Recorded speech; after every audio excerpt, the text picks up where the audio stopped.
Hello guys, how are you? I am back with another episode. There is a message that I want to share with you guys. I once spoke with this woman a couple of months ago.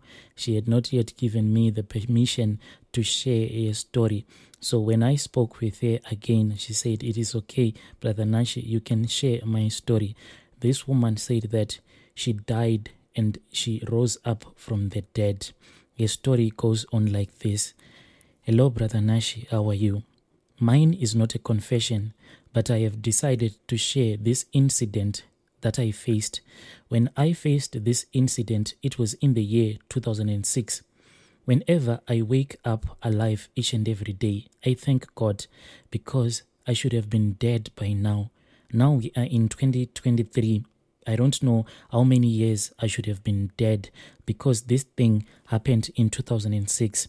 There are many days when I wake up in the morning, sometimes I can find out that there is no food for me and my kid to eat in the house. But when I think that I once died and I rose up from the dead, then this means that God really loves me, even now if I don't have any food in the house. But whenever I think about my story, I just rise up, then I start to worship the Lord, even if I am hungry.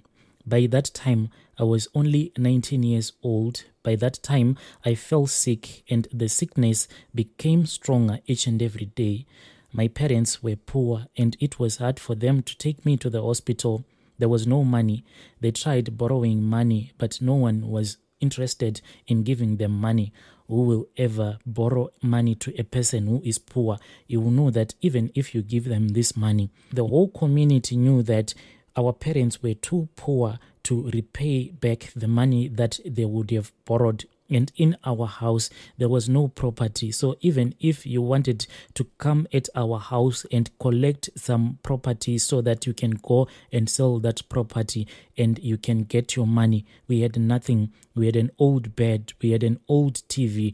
Everything that was in our house was just old. And there was no help that my parents could offer me. The only thing that my mother would do is that whenever she would pray, she would cry. And then she would place a Bible underneath my pillow. That was the only medication that she would give me. Whenever she would place this Bible underneath my pillow, I still remember her words. She would be crying and she would say, "God, money I don't have. I don't have any transport or any money to go with this child to the clinic, but this is all that I have. Dear God, if this child is going to die, then let her die, but know that I have placed this Bible underneath her pillow." My mother would do this whenever she would go out so that she can look for some piece jobs. At least we can get something to eat. Me and my family, we used to stay in a one room. It was my father, my mother, my elder sister, me and my younger brother. Then we had this other adopted sister of mine. Her mother had died when she was still 2 months old. Then my mom, out of her compassion, she had chosen to adopt that baby. As poor as we were, she had chosen that. The room was always crowded. My mother and my father, they used to sleep on the bed. Me, my sister, and my younger brother and our adopted sister, we used to sleep on the floor.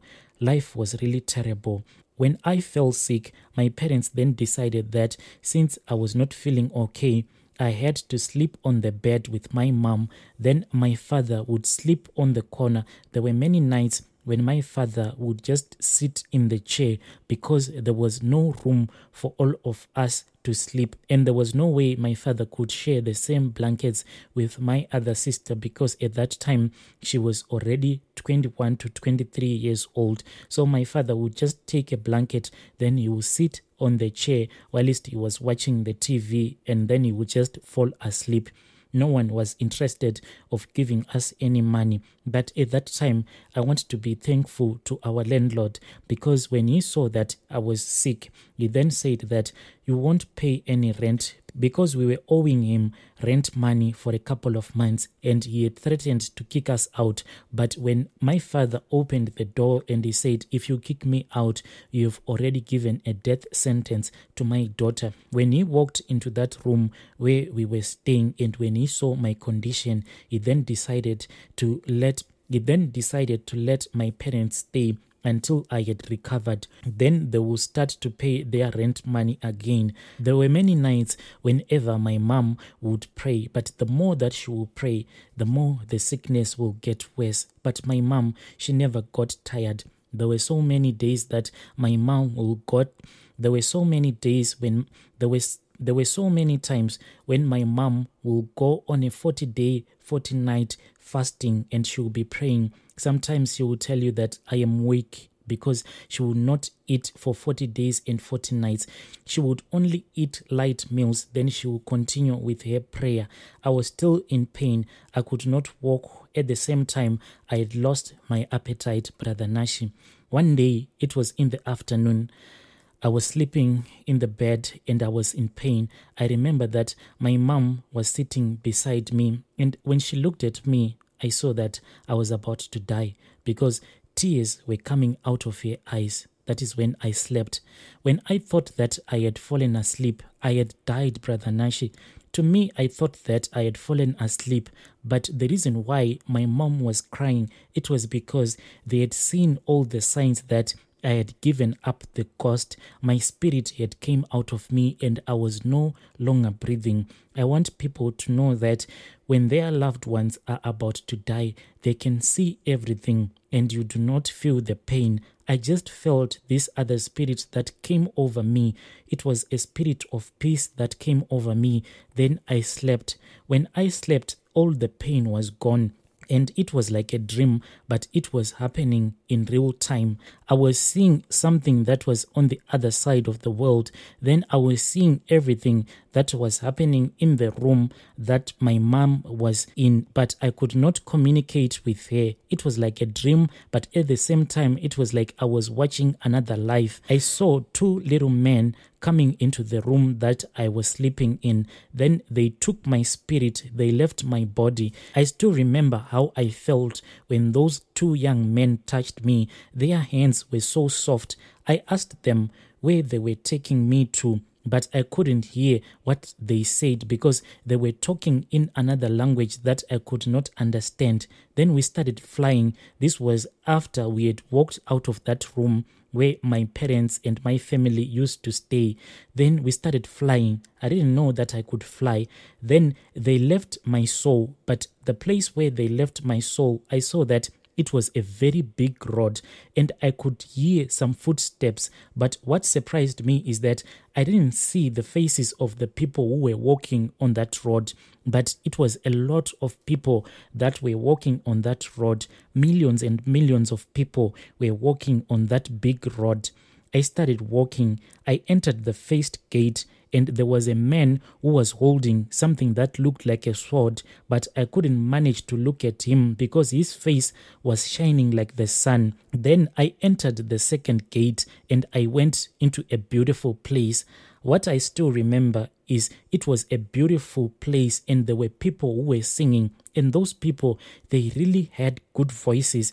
In this world, there are some singers that really have good voices, but when I compare with the voices that I had, I can say that the singers here on earth that we think are the best singers, maybe they are only 1% as compared to those voices that I had. I even heard a voice that was calling my name. The voice said, "Why are you here?" I kept on quiet because I could not speak. It was as if someone was holding my mouth. Someone didn't want me to speak. That voice kept on asking me, "Why are you here? Why are you here?" I was confused because I was alone. Everywhere where I would look, there was no one that I knew. Everyone in that land was just strange. The voice took me to the place where there were 7 swords, and I couldn't enter that place. We passed and I went to the dark place where I could only hear voices crying. And I asked those people in that dark place, "Why are you crying?" Then the voice said, "You see, it shall be like this on Judgment Day. Some are going to cry, but they will not find help, but it will be too late for them." Brother Nashi, I went into another certain place, and when I was in that place, I saw that there were many people as if they were in church. That is when I saw my parents, and I asked that voice, "Why are these people here?" Why are my parents here? Then that voice told me that those people that I had seen, they are trying to get here. They are trying to have a good life, but you are closing the gate on them. I said, but my mom, she is a believer. She is praying right now. Why can't she enter into this life? Why can't she also enjoy life with others? And the voice then said to me, then go back and tell her everything that you have seen. As that voice was still talking to me, all of a sudden there was a force that came. That force that came threw me back to earth with so much force. The thing that I still remember is that when my spirit was falling, I felt this green hedge that was really green. As I was falling through that green hedge, that is when I just woke up and I was smiling. What troubles me till now is that I woke up, my mom and the other women that she had called, those women that were with my mom, they were holding her back because she was crying a lot, and they had already covered me the way that the way that they cover you when they have seen that you have died. I asked them, why are you crying? That is when they told me that I had died for some hours and I was not breathing for a couple of hours. I told my mom and some of her friends what had happened to me when I was sleeping. Dear listeners, right there was a message that I received from Anonymous. Strange things do happen in this world. Please let us talk about this issue in the comment section. Have you ever had this similar experience, or do you know anyone who has ever had this experience? If you have, feel free to contact any of our admins and give us your story. I'll be back with another episode.